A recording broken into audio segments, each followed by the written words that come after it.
안녕하세요. 반갑습니다. 하나님의 은혜와 평강이 늘 함께하는 목요일 되시기를 바라고 기도합니다. 이사야서 53장 6절을 외우겠습니다. 이사야서 53장 6절 말씀, 우리는 다 양 같아서 그릇 행하여 각기 제 길로 갔거늘 여호와께서는 우리 모두의 죄악을 그에게 담당시키셨도다. 세 번역으로 외우겠습니다.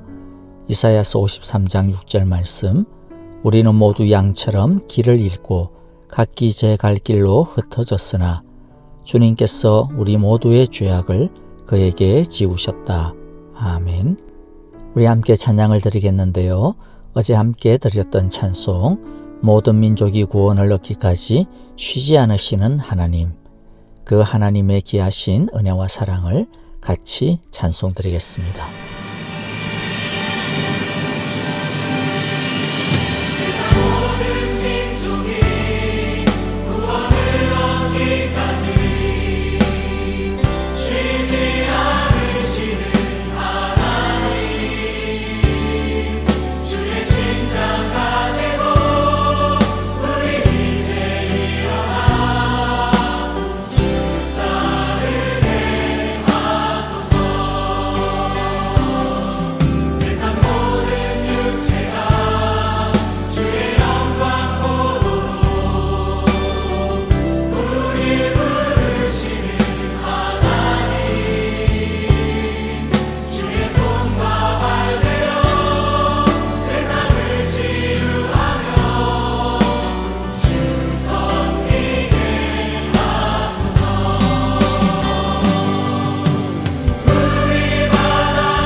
주의 영광 보도록 우릴 부르시는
이제 함께 말씀을 봅니다.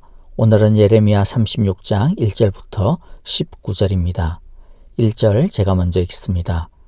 요시야의 아들 요야김이 유다 왕이 된 지 4년째 되는 해에 여호와께서 예레미야에게 말씀하셨다. 너는 두루마리를 구해다가 내가 너에게 말한 날로부터 곧 요시야의 시대부터 이날까지 내가 이스라엘과 유다와 세계 만민을 두고 너에게 말한 모든 말을 그 두루마리에 기록하여라. 내가 유다 백성에게 내리기로 작정한 모든 재앙을 그들이 듣고 혹시 저마다 자신의 악한 길에서 돌아선다면 나도 그들의 허물과 죄를 용서하여 주겠다. 그래서 예레미야가 네리야의 아들 바룩을 불렀다. 바룩은 예레미야가 불러주는 대로 여호와께서 그에게 하신 모든 말씀을 두루마리에 기록하였다. 그런 다음에 예레미야가 바룩에게 이렇게 지시하였다. 나는 감금되어 여호와의 성전에 들어갈 수 없는 몸이 되었으니 그대가 금식일에 여호와의 성전으로 들어가서 내가 불러준 대로 기록한 두루마리에서 여호와의 말씀을 백성에게 낭독하여 들려주시오. 유다의 여러 성읍에서 온 모든 사람에게 그 말씀을 낭독하여 주시오. 그러면 그들이 여호와 앞에 엎드려 기도드리면서 저마다 악한 길에서 돌아올는지도 모르오. 여호와께서 이 백성에게 쏟으시겠다고 말씀하신 진노와 노여움이 너무 크기 때문이오. 네리야의 아들 바룩은 예언자 예레미야가 자기에게 부탁한 대로 여호와의 성전으로 들어가서 두루마리에 있는 여호와의 말씀을 읽었다. 요시야의 아들 여호야김이 유다 왕이 된 지 5년째 되는 해 9째 달에 예루살렘의 모든 주민과 유다의 여러 성읍에서 예루살렘으로 들어온 모든 백성에게 여호와 앞에서 금식하라는 선포가 내려졌다.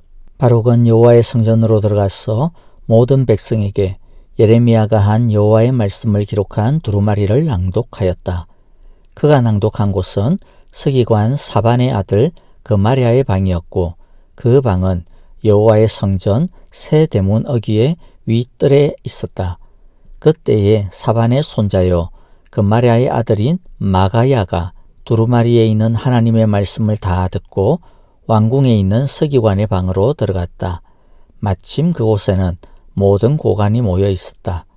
곧 서기관 엘리사마와 스마야의 아들 들라야와 악볼의 아들 엘라단과 사반의 아들 금마랴와 하나야의 아들 시드기야 등 모든 고관이 앉아 있었다. 마가야는 바룩이 백성에게 책을 낭독하여 들려줄 때에 들은 모든 말을 그들에게 전달하였다.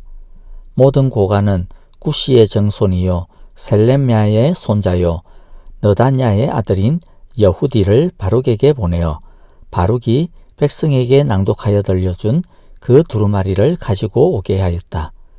네리야의 아들 바룩이 그 두루마리를 가지고 그들에게로 가니 그 고관들이 바룩에게 말하였다. 그대는 앉아서 우리에게 그 두루마리를 낭독하여 들려주시오. 바룩이 그들에게 낭독하여 들려주니 그들은 그 말씀을 다 듣고 나서 놀라 서로 쳐다보며 바룩에게 말하였다. 우리가 이 말씀을 모두 임금님께 꼭 아뢰어야 하겠소. 그들은 바룩에게 그가 어떻게 그러한 말씀을 모두 기록하였는지 자기들에게 알려달라고 하였다. 바룩이 그들에게 대답하였다. 예레미야 예언자께서 저에게 이 말씀을 모두 불러주셨고 저는 그것을 받아서 먹으러 이 두루마리에 받아 썼습니다. 고관들이 바룩에게 부탁하였다. 그대는 가서 예레미야와 함께 숨으시오. 그대들이 어디에 있는지 아무도 모르게 숨으시오. 아멘. 하나님은 계속 어긋나가고 있는 유다를 향하여 계속 말씀해 주십니다. 하나님은 감금되어 있던 예레미야에게 다시 말씀하십니다. 하나님께서 예레미야에게 이때까지 전해주었던 모든 말씀을 다시 한 권의 책으로 정리해서 기록하라고 하십니다. 듣지도 않는 유다이지만은 하나님은 계속 말씀을 보내어 주십니다. 하나님께서 이렇게 계속 말씀을 보내어 주시고 들려주시는 것이 은혜입니다. 아직 유다에게 관심이 많다라고 하는 뜻이기 때문입니다. 아직은 회복할 수 있는 여지가 있다라고 하는 뜻이기 때문입니다. 하나님께서 말씀을 주시는 이유가 무엇입니까? 3절인데요. 내가 유다 백성에게 내리기로 작정한 모든 재앙을 그들이 듣고 또 혹시 저마다의 악한 길에서 돌아선다면 나도 그들의 허물과 죄를 용서하여 주겠다. 즉 듣고 돌아서기를 원하는 것입니다. 하나님은 심판이 목적이 아닙니다. 우리의 죄가 깊음에도 심판의 말씀을 주시는 이유는 우리를 살려보시려는 하나님의 은혜와 긍휼 때문인 것입니다. 우리가 여기서 잠깐 성경에 나오는 미래에 대한 예언의 의미에 대해서 좀 주목해 보아야겠습니다. 하나님의 예언은 닫힌 운명론이 아닙니다. 하나님이 말씀하신 것이니까 반드시 그렇게 될 거야 라고 오해해서는 안 됩니다. 특히 심판을 예언하는 말씀 중 많은 것들은 오늘 3절에서 하나님께서 말씀하시는 것처럼 경고의 의미입니다. 회개하고 돌이키라는 것이죠. 그런데 돌이키지 않고 그대로 지금처럼 쭉 나가면 어떻게 된다라는 겁니까? 이러이러한 심판을 받게 될 것이다. 그것이 너희들의 결론이 될 것이다 라고 하는 것이죠. 반면에 하나님의 구원사적인 약속들이 있습니다. 이것들은 하나님의 은혜의 일방적인 계획이고 약속이기 때문에 하나님께서 반드시 이루어 가십니다. 예수님에 대하여 예언하신 것들이 대표적인 것들이 될 것입니다. 그러므로 우리가 예언을 읽을 때 무조건적으로 운명론적으로 읽어서는 안 된다라고 하는 것을 기억하셔야 합니다. 그 말씀의 정황과 또 하나님의 의중을 따라서 읽어야 오해가 없을 것입니다. 다시 본문으로 돌아가서 보겠습니다. 우리는 오늘 본문에서 선포되는 하나님의 말씀에 반응하는 세 부류의 사람들을 보게 될 것입니다. 각 부류들을 통하여서 귀한 교훈을 얻게 되기를 바랍니다. 먼저 예레미야와 바룩입니다. 예레미야는 비록 감금되어 있지만 하나님의 말씀을 따릅니다. 하나님께 나는 자유하지 못하는데 다른 사람 좀 찾아보세요. 그렇게 대꾸하지 않았습니다. 감금되어 있었기 때문에 자유롭게 글을 쓸 수 없었던 것 같습니다. 예레미야는 그러한 환경에도 굴하지 않았습니다. 가능한 한 자신이 할 수 있는 길을 찾았습니다. 그래서 바룩이라고 하는 사람을 불렀습니다. 아마 잠깐 면회하는 시간들을 내었던 것 같습니다. 그래서 글을 작성하는데도 꽤 오랜 시간이 걸렸던 것 같습니다. 하나님이 글을 적으라고 명령하신 때가 여호야김 4년째였는데 글이 다 작성되고 그 글이 읽혀지게 되는 것은 여호야김 5년째 되는 해에 9월 달이니까 꽤 오랜 시간이 걸렸다라고 하는 것을 짐작해 볼 수 있을 것입니다. 그리고 나중에 그 글을 읽고 난 다음에 신하들이 예레미야와 바룩을 피신시킬 정도로 매우 위험한 메시지였던 것 같습니다. 그런데 그걸 말하는 예레미야나 받아 적는 바룩이나 그 파장을 몰랐겠습니까? 알았지만은 하나님의 말씀이기 때문에 묵묵히 받아들이고 피하지 않았던 것입니다. 이것이 하나님의 말씀 앞에서의 진정한 태도라 할 수 있을 것입니다. 두 번째는 여호야김 왕과 유다 백성들의 태도입니다. 9절에 보면 대대적인 금식을 선포하고 금식을 벌입니다. 겉으로만 보면 하나님에 대한 신앙이 대단해 보이는 것 같습니다. 나무랄 데 없어 보입니다.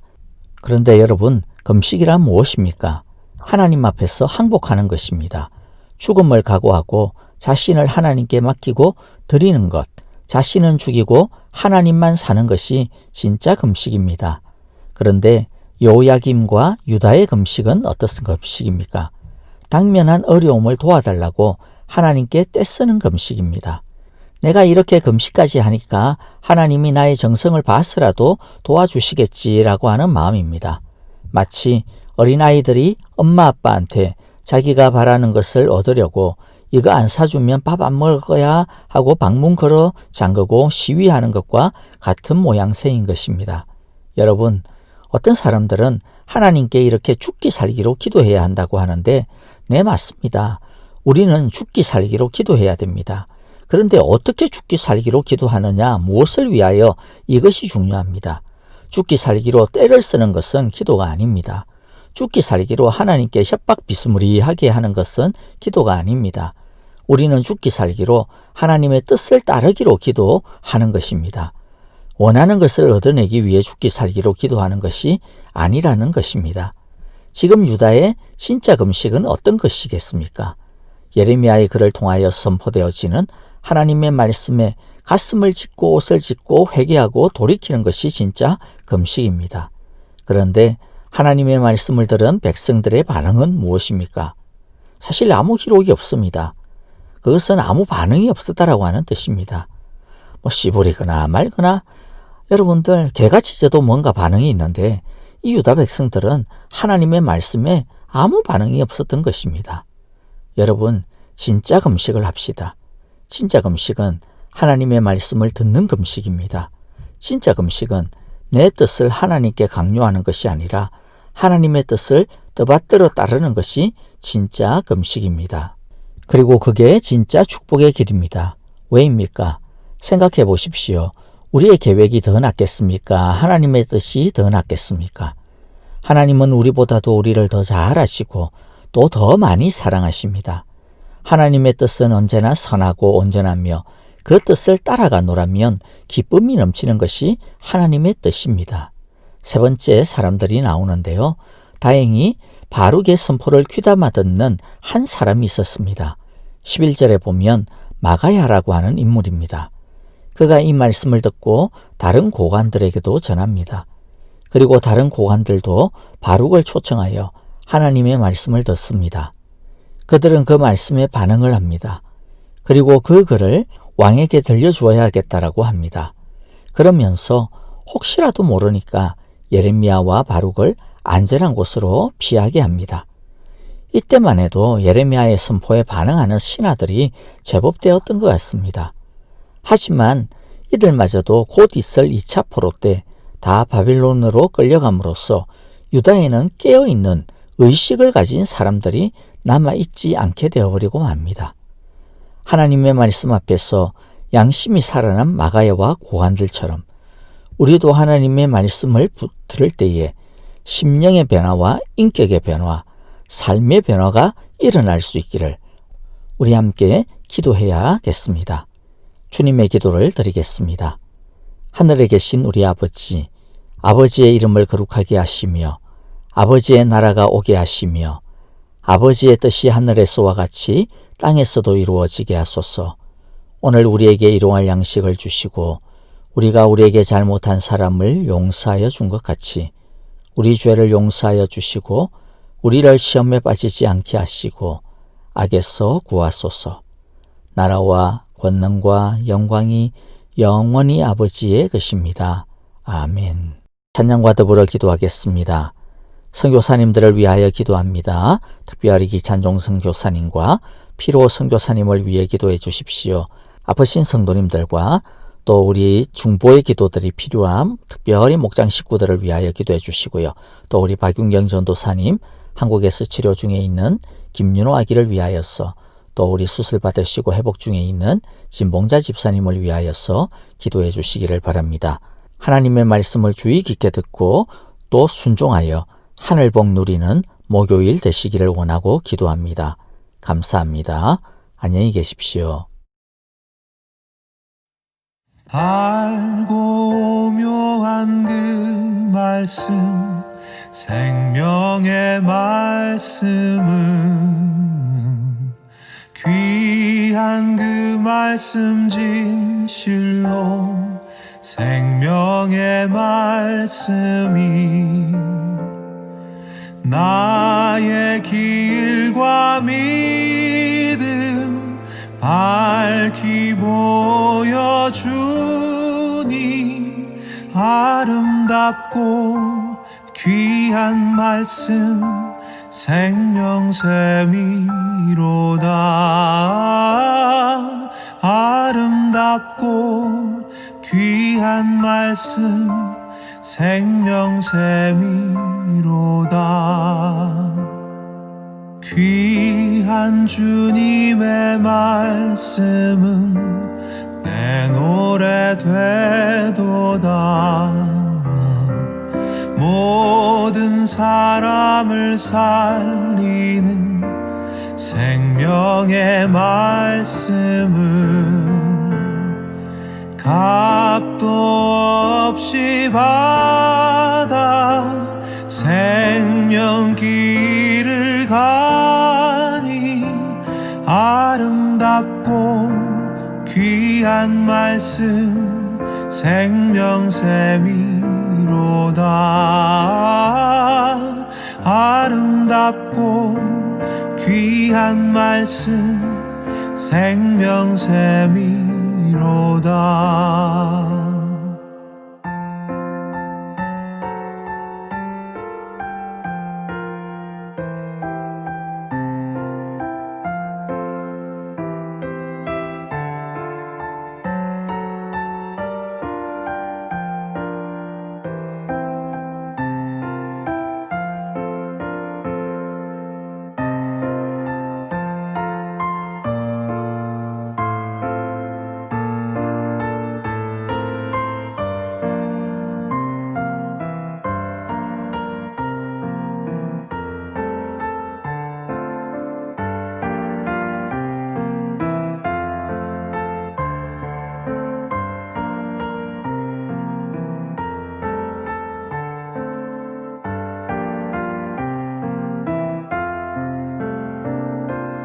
널리 울리어 퍼지는 생명의 말씀은 마음의 용서와 평안을 골고루 주나니